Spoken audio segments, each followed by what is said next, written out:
భయపడక ధైర్యంగా ఉండుడి. యెషయా 35:4. మనుష్యుడు మానవులకు భయపడతాడు, సృష్టికి భయపడతాడు, పరిస్థితులకు భయపడుతూ ఉంటాడు. భయపడు ప్రతిసారి ప్రతి ఒక్కరూ భయముతో మరణిస్తూనే ఉంటారు.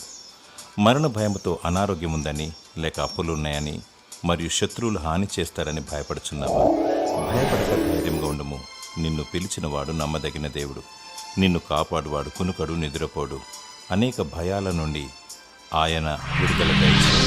ఏ సమస్య ఉన్నా ఆయన పాదాల చెంత మొరపెట్టు. ధైర్యం గల ఆత్మను దయచేయమని ప్రార్థించు. దేవునిపై ఆనుకొని ప్రభు కొరకు నమ్మకముగా జీవించు. దేవుని స్తుతిస్తే నీకు ధైర్యం కలుగును మరియు విజయం లభించును.